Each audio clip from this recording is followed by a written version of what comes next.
one phrase that comes to mind and is evident now more than ever because I'm planning the next founder residency in fall is that the details matter because the person who's experiencing community is one person. Like, I think when people think like, oh, I'm designing for community, they see it as like 300 people experience. No. It's actually one person on the other side. So it does matter that there is a desk for them. There's a space for one person. Their diet restrictions are taken care of. You spelled their name right. You spelled their company's name right. You made sure to have a chair for them. Like, you took the time to read their work as well, you know? So the details are important because it's another person on the other end. And I think in speaking, that's also so evident, right? It's like you're not talking to a crowd of 1,000, you're talking to one person. Leadership Story Talks, where we discuss the practices that engage, motivate, develop, retain, and attract people to businesses. We'll give you principles and tools based on real-world stories to leverage listening and storytelling to become a better leader and management professional. Leadership Story Talks is produced by Narrative, a company that focuses on personal storytelling for business. Okay, welcome to Leadership Story Talks. I'm Jerome DeRoy, CEO of Narrative. I'm Julienne B. Ryan, and it's great to be back with another episode with you. Yes, great to see you, Julienne. And before we move on to introducing our guest, I want to remind our listeners to subscribe to the podcast, to leave a review on your favorite podcast platform, and also check out our YouTube channel, where we also stream these episodes. And you will have lots of information in this episode's notes, including narrative.com, narrativ.com/podcast, where you can find all of our previous episodes. So take a look at all of that. And again, thank you for listening.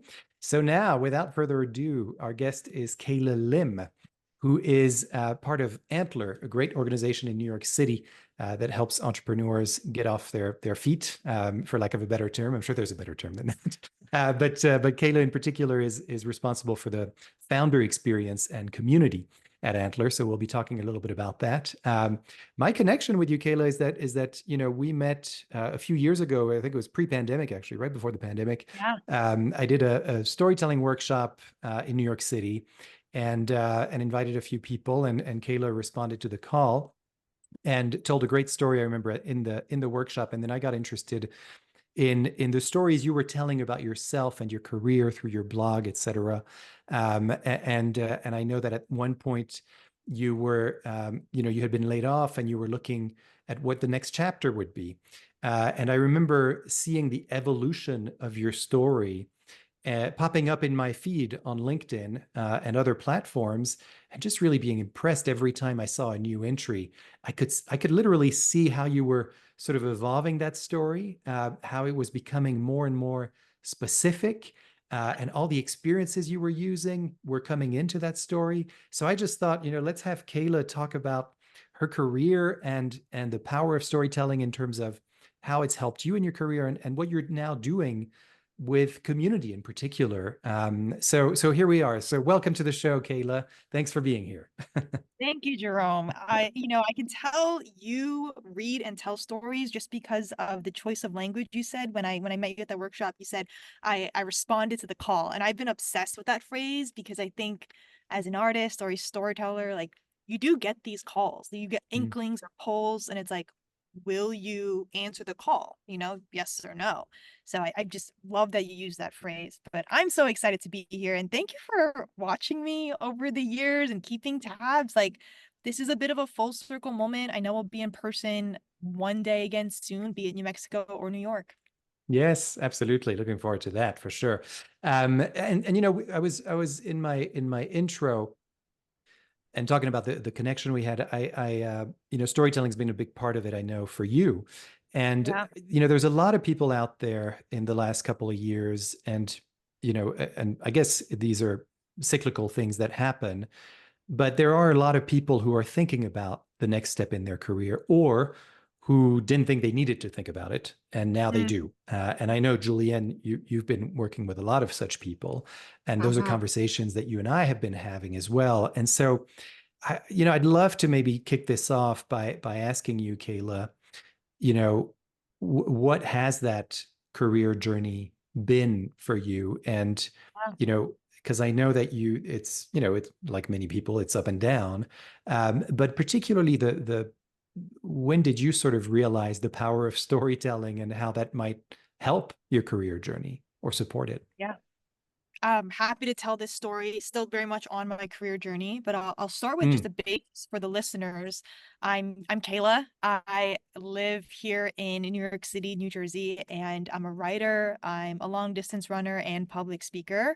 For work, I run Antler's founder residency. I've been doing this for about 6 months now. Really excited to be here in the VC space. And I'm a second born daughter, born and bred in New Jersey. And I think I mentioned distance runner. I try to mention that because I think the mentality of someone who runs long distance is like a little masochistic because you're just in pain for a very long period of time. But yeah, running is a big part of my life. My career journey and story. Gosh, I mean, I think I loved stories before I even knew that they were stories I was loving. I just would get very lost in my high school, bringing in amazing speakers to the stage, and they would share what they went through in life. And I would sit there, like 15 years old, Asian American girl, maybe like middle class upbringing, and be able to relate to like a 40-year-old incarcerated man who's turning his life around and had gone through a tougher childhood than I had gone through. And I would be like, oh my God, there's someone like me who does not look like me at all or lived a similar, paths of mine who I feel more connected to than my own classmates and my like similar demographic. Mm. That was like the first pull I remember feeling was in high school.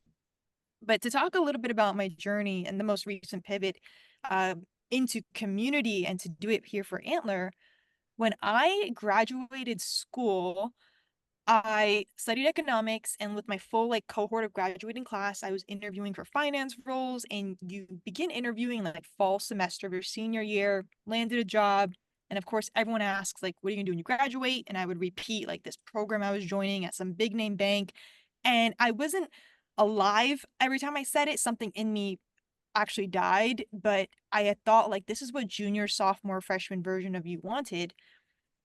And when I was crossing through Port Authority one day in my senior year, I had bumped into someone who I was in Toastmasters with at Rutgers. He was 2 years older than me. So when I was a freshman, he was a junior. He was out of school for a couple of years working at Citibank on the technical side. And he asked me, like, what are you going to do when you graduate? And I repeated my answer of joining some, bank, doing something at a computer probably for like 16 hours a day. And he goes, I remember you really loved public speaking. I'm surprised you're not doing something more with that. And my ginormous head of a 22-year-old was, I'm going to join the bank and they're going to put me in front of customers right away. They're going to see how good I am as an effective communicator. And he laughed in my face and he said, you're going to be analyzing data sitting at 4 monitors. Like, they're not going to put you customer facing so early on. And he goes, all my friends right now, this is by the way, like 2015, 2016, all my friends right now are leaving Citibank to join startups. And I didn't really know what a startup was. I heard it a little bit in economics, but that day I just went home back to campus, opened my laptop, and I Googled public speaking at tech startups, location New York, in like Indeed.com. And I applied to like the first one I saw, which was Sprinkler, now a public company, but back then it was like private, a Sprinkler without an E. I think I joined them around the Series C stage. And I interviewed for this role that required a lot of public speaking. It was their learning and development onboarding person because they were hiring like crazy. So they were bringing in like every month 30 to like 80 new employees, and you'd be in front of there teaching them about Sprinkler, teaching them about the ecosystem of social media and brands and why it's important to connect with your customers. And it was like the dream job. I got paid probably a third of what I would have gotten paid had I kept my, more finance job.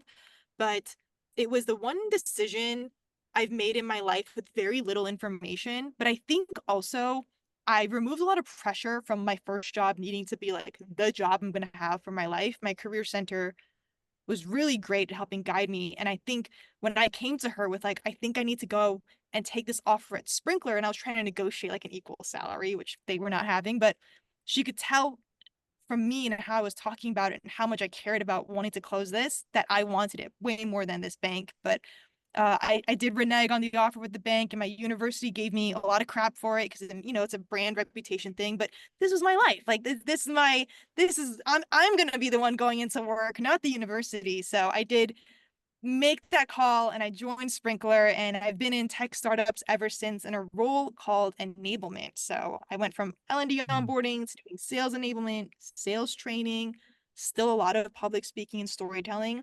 But working at Sprinkler, like starting at a social media company, which social media is just stories all day and brands telling them, I was like so in it. It was like the fish didn't even know it was water. Like I didn't even know I was surrounded by this much story and brand and messaging. Mm. I've done it at a couple tech startups, took a break for a while. I gave myself a bit of a sabbatical in 2021. I rested. I volunteered with a community called Soul Startups when I moved to Seoul, and I got more involved with like founders and investors, designers, developers, and pure volunteer. I was getting paid nothing to like Mm. help gather, help put on informative sessions. And someone said to me, you could get paid to do this. And I'm like, you can get paid to put on experiences for people and like gather them and design really creative ways we could just hang out and learn and grow together. And they're like, yeah, they're called community roles. So I flew back to New York, and I just started looking for roles like in community and tech and doing my research and just being so new to the space. I got to join a company called The Org. They were around the Series B stage and helped build out their community. They really cared about a culture internally. They considered that to be the community, like the team. But I think because we were, you know, put a flag in New York City as a product, you also have to just consider how vibrant the New York City tech community is, and you have to interact with them. Like there's such dense talent here. So we did a lot with the external New York City community as well. I got laid off from that role, Jerome, and I was just heartbroken. Like I really designed something that I loved. I loved my Mm. team. I loved the my boss, and I took a breather.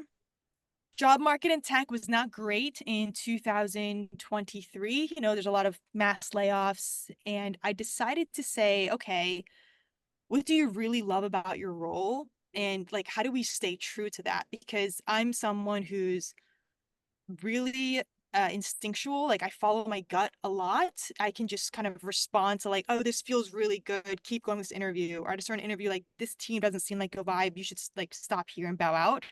And I was having all those moments where I would meet people on calls who worked at great companies, and I'd hear about the role and I learned about how they work. And I was like, this one's not it. As cool as it seems, you can just get the feeling that this is not the direction you go in. And I wasn't landing something, and I was running out of financial runway and time. And I was worried like this gap between, you know, my last job and the new one is too drastic. And when you put together like a resume and Times New Roman, it was impossible to capture all the great work I had done with people, like with community, with the experiences. You Mm. cannot summarize that in a 12-point Times New Roman font. So I made this beautiful page on a platform called Gamma, which is like this very easy to make website. I'm a non-technical person, but I just like added in all the projects I love doing. I hyperlinked it to other posts that I've made like loud before my career. And that was what I like blasted to the world. And that eventually got its way into Antler. When my friend referred me, he like hyperlinked that page that I made. Mm. And I'll share it with you for listeners to look at because I think it's still live. But it was that page that got me this role. Like Antler never seen my resume, and most tech companies today, I don't, unless you're technical and like you need certain requirements, I think don't really care much about a resume as long as you can, you know, tell a cohesive story of the value that you're going to bring and what you've Mm. done. And it does far more for me in illustrating who I am than a document could ever. Like a PDF, you know, gets scanned by Yeah. some what is it, like CRM on their side. But that's how I got here at Antler. Wow. Yes, Julian. I want to raise my hand to people who can't see me right now. My hand's going up to say, pick me so I can comment. So much of what you said really resonates because I began my storytelling journey or appreciation in rooms of HR, recruiting people where I used to say, bring your story to life, your resume, put it Mhm. aside, let's have a conversation. And then I also laugh when you talked about volunteering yourself and realizing you could get paid for the work you love. I know Jerome started his journey with narrative, you know, being an intern and exploring with the founder. And the same thing with me. I just showed up to be able to do the Yeah. work and learn and Mm. be a student of storytelling. what I love about you, you're going to give us so many pull quotes and clips that people could use about what you were lit up about. And Mm, that's something yes, there's a process when you're recruiting yourself or marketing yourself as a product, but it's listening to the soul and it's listening to your gut sense, not to let the left 100%. brain, rational brain run amok, because that's usually when we make the bad decision. So these are just accolades. When I was reading your blog, I went back and listened. I was curious to see what are some of your go-to phrases that keep showing up in your Mm. current work as you're building community. You went from the crowd that you love but left because of their structuring, and the one you now. What are your go-to phrases or in your use of language that you still hear yourself using with your community, and it informs what you do and how you do it? Yeah, that's a great question, and thank you for reading my work. I really appreciate that. One phrase that comes to mind and is evident now more than ever because I'm planning the next founder residency in fall is that the details matter because the person who's experiencing community is one person. Like, I think when Mm. people think like, oh, I'm designing for community, they see it as like 300 people experience. No, no, no.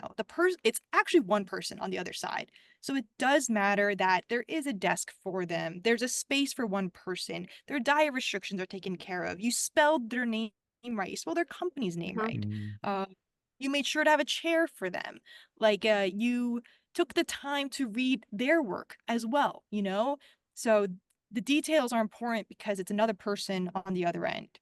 And I think in speaking, that's also so evident, right? It's like you're not talking to a crowd of 1,000, you're talking to one person. It's only Mm. like that's what comes in. It's 2 years of one human being. Same with the experience. It's another human being by themselves on the other side of that. Mm. Was there an experience you created that you could bring that to life by example? You know, when we learn in stories, show, don't tell, that you took a risk and you created an experience and it really reaped wonderful benefits that even you didn't anticipate. Benefits that I didn't anticipate. Yes. One would be Founder Friendsgiving that I ran in 2022 autumn. I done this one twice, and the reason I did it is because a lot of immigrant founders who come to New York don't celebrate Thanksgiving. So they Mm. don't go home to their families. I grew up not really celebrating Thanksgiving, being half Korean and then half Native American. So I ran this Founder Friendsgiving out of the office, ordered like Thai food, had everyone sit around, and every individual was given a color on their name tag. And after the dinner, which was, candlelit, warm food, good conversation, you're put into just teams of people. So you felt like you're part of the event because these games you're about to play wouldn't happen unless you got up and participated with them. And they were fun. The crowd is young. So there's like college style games, a flip cup, and some like quick thinking games as well. But the benefit that I didn't foresee, I thought like founders would come, have a great time, learn about the brand, relate us to being a cozy place where you can come and belong. The benefit I didn't foresee that happened is there are women and men who came out of that experience and they've texted me being like, I met my best friend that night. Mm. And I think Adam Newman of WeWork has a really beautiful way of looking at WeWork where he goes, I want people to meet their life partners at WeWork. And that's the epitome of any bond you could create, right? But I'm like, I want people to meet their best friends at Antler too, not just like a future co-founder. But if you can meet your best friends, which some have in this most recent spring cohort, that's a plus. Like that means we curated a really good set of people and you got the downtime that's unstructured for you to get close with somebody in such a short amount of time of 8 weeks. Mm. So yeah, that's one of them. I hope that answers Oh, your that's question. awesome. Oh, yeah. There's so many more things I could ask you. Okay, I was going to step back. Yeah, and I mean, I think it's worth unpacking that a little bit for our audience because what you just did there, Kaila, based on the prompt from Jules, just asking you for an example, is that you essentially, I mean, I don't think there's a better way that you could have told us. I mean, I guess you could have told us what I want at Antler is for people to meet their best friends here, right? But because you told that story right before it, I now completely believe that that's possible through your efforts, right? And that because I could see it happening as if I was there as you were describing that experience. And that's and coming back to what you also said, which I also wanted to highlight because I think this is really important for anyone out there who's looking for that next step in their career. I mean, you did a few things that are really essential. Jules, you mentioned showing up, and it's true, we all have that in common. And I would venture to say that probably when you get to the point where you're like, oh, this is it, this is what I'm going to do, that's probably what needed to be done. You needed to show up, even if it was about volunteering, et cetera. But beyond that, what you also did is that you paid attention to your values, it sounded like to me. When that friend told you, hey, you were really good at public speaking, what happened to that? It's almost like you almost went on a different path and lost track a little bit of what was really important to you and what you really loved. But once you went back to that, boom, that's when you were on the path. And even if there were layoffs, restructurings, et cetera, you knew where you wanted to go. And I think, for people out there, pay attention to those values, those things that maybe got lost. Go back to that. And this can happen at any point in your career. And then the last thing I wanted to mention is when you talked about the resume, and how do I put this, how do I talk about community and experience in a resume? I mean, yeah, how do you? And then you found this platform, you went on a search for what would be the best way, because you quickly realized this is not going to work, so I've got to find something else. And lo and behold, that produced a result, right? And clearly you had a community around you also that was helpful. But I think these are all, there's so much in here, and I look forward to going back to the recording of the episode so we can put all this in the notes. But these are the things that strike me as something that's really practical for people, to kind of think about, because that is such a hard thing to do unless it's a very technical job that you're applying for. But to take those experiences and the communities you've formed, put that into something that an employer would relate to, it's really, really hard to do. And it seems like you really were able to crack that nut. Yes. And I just made a note as you were to make sure to send you that community form, the community page that you can see. Yeah, that'd be great. Yes. The serendipity of coming through, where was it, Port Authority or whatever? There are millions of people coming to New York, and the fact you ran across this guy and then you paid attention. It wasn't just like, oh, I went to school with him, that's great, nice to see him, well, maybe I'll have a drink one day. You paid attention to that one conversation and also how he read you. Yeah. And he was honest to share it. So I just thought that was such a great kernel of learning. Oh, thank you. What's funny, I still pass through Port Authority today, and every time I look at that Alwan Pond, which is still there, and the standing tables that we stood at, and I remember him being like, I don't want to touch a table, because I'm like, I get it, it's Port Authority, like we shouldn't, but we just stood there and spoke. But yeah, for sure, the timing of that, thank you for calling that out, like God's work, truly. Yeah. And I think, that's for me, the real benefit of being a storyteller like you are. And I think when we work with people who don't necessarily identify that way or don't see themselves as storytellers, that's probably the majority of people we work with, where we're literally teaching them. But I think beyond the techniques and methodologies and tips around, what makes a strong story, et cetera, I think probably the biggest thing is just pay attention to your life experiences and go back into those. Look at the details, what were those moments? I think that's also hugely beneficial when you think of your career. Who were those people that really helped you throughout your career, and who did you help, and how did that form a community for yourself? All of that is part of storytelling. I'm conscious of time, so I want to get to a question that we ask of all of our guests. Which is, and I'll ask you now, Kaila, could you tell us about an experience that has shaped who you are today, something that still influences you, informs your work, your being, whatever it might be?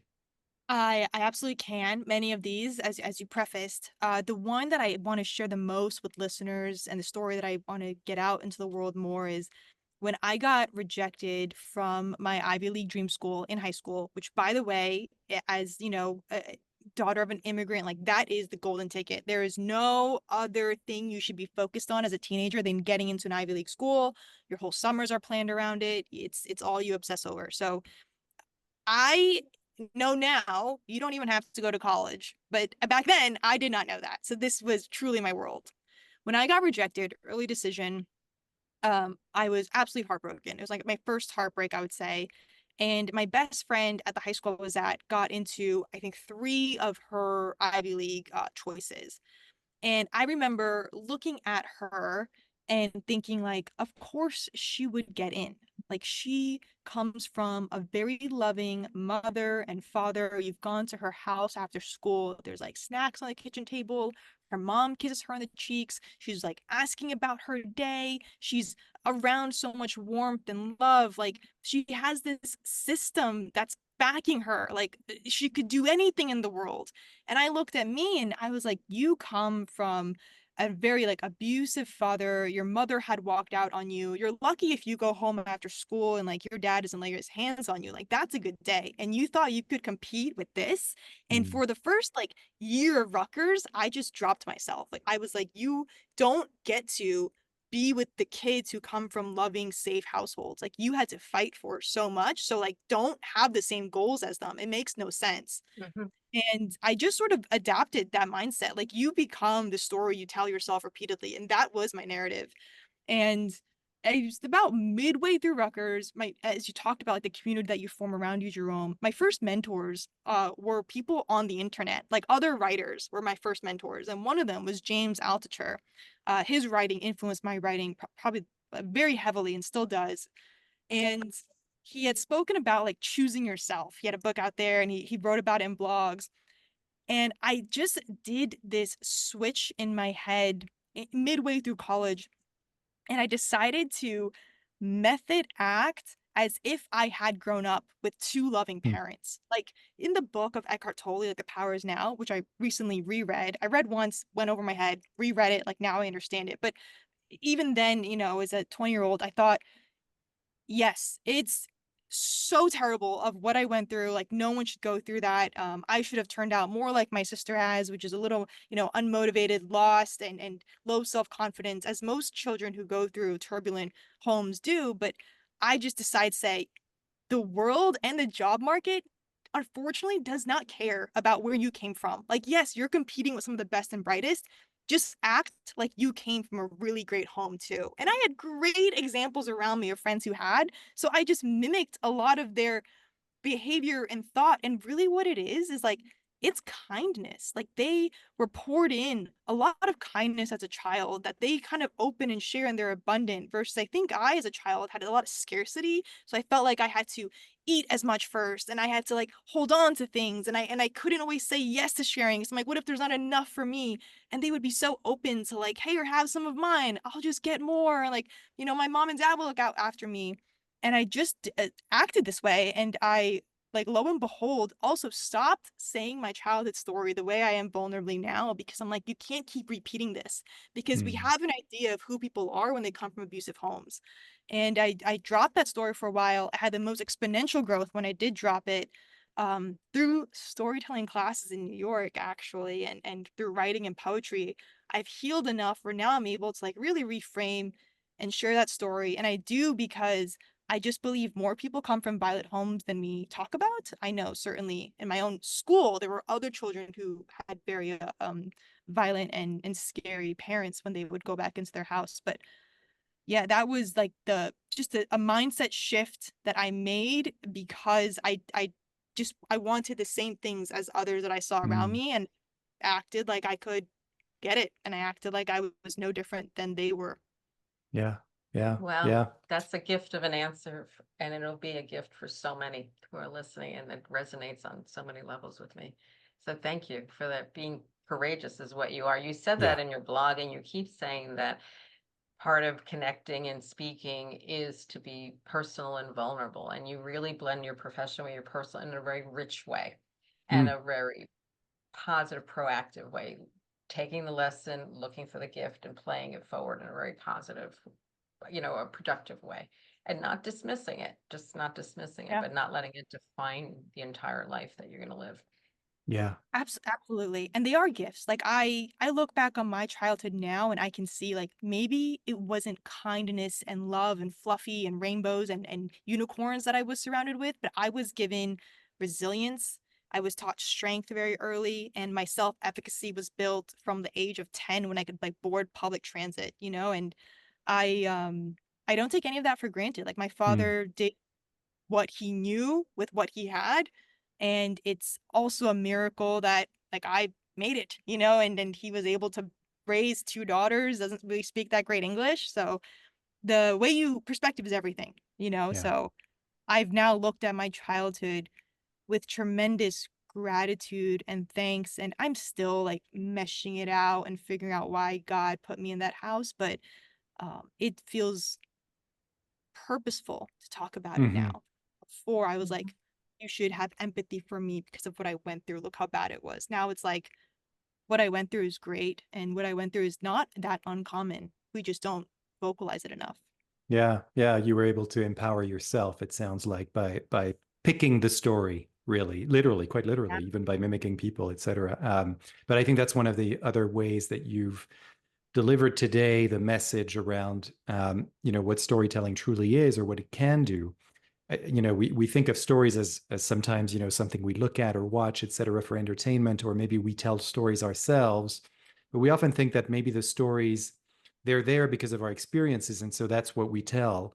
But we have a choice. We have a choice of which stories to tell and how to tell them. And I think what you just shared with us is really a representation of that, and really brought that to life and says it much better than I could ever say it, I think. So thank you so much for sharing that, Yeah, thank you. for the You. vulnerability, the courage too. It's no surprise to me, and for people who are going to start following you after this podcast, they'll see the connection. Of course, everything is connected, and I really really appreciate this. Kaila, is there anything as we are starting to land this plane now? Is there anything that you would like to share with the audience, whether it's about Antler or any platforms you want to share? I know we talked a little bit about earlier, when the page that you set up, and we'll share that in the notes. But anything else you want to share with our audience? Yes, I'll start from what you just mentioned, going backwards. I'll take a look at the community page I created, let it inspire you. You can easily create that. And I hope that serves as you pivot in your career. If you're someone like me that blends personal and professional, like, you have to take your time with it and go with what feels right. My blog is a great place to learn more of the stories that I tell. If you're in New York City, like, please connect with me on LinkedIn and just mention, heard you through the Narrative podcast, because if you happen to work in tech as well, I'd love to meet you in person. We host a lot at Antler, which leads me to my last thing. If you're a founder in the inception stage, early, we want you to be brilliant and obsessed with an idea and you want to make it a business, apply to Antler. Please come through. We're recruiting heavily for our fall cohort right now. Starts October 1st, and we accept on a rolling basis until then. But otherwise, I feel extremely honored to be on your devices as you listen to me today. So, like, thank you guys for the heart and emotion, and you two for like prepping me for this and just holding space for me to tell this. Like, I felt so comfortable on this podcast. So I really appreciate you guys a lot. Like, Thank you. Thank you. yeah. Well, And we thanks so look much. forward to more conversations with you. This is not just a one and done. So Yes. thank you. Absolutely, absolutely. All right. Well, we're gonna wrap this up. Thanks so much, Julienne, as always, for being my Yes. co-host here. And I want to remind our listeners, if you've been inspired by this session, the power of storytelling, that's what we do at Narrative. So if you want to consider enrolling yourself in our group and one-on-one coaching programs that focus on finding, crafting, and telling stories that really bring to life those values that we talked about today, please consider going to narrative.com to enroll. We're always ready to listen. And as always, thanks for listening to this podcast, Leadership Story Talks. And don't forget to subscribe, leave a review on your favorite podcast platform, and check out our YouTube channel as well. All of this drives word of mouth, and we want as many people as possible to benefit from this wisdom. So until next time, thanks so much. Thanks, Kaila, for being here. And we'll see you next time. Thanks so much. Bye, Hi, everyone. Thank you. For more information on the narrative listening and storytelling method and how it can help your business, go to narrative.com.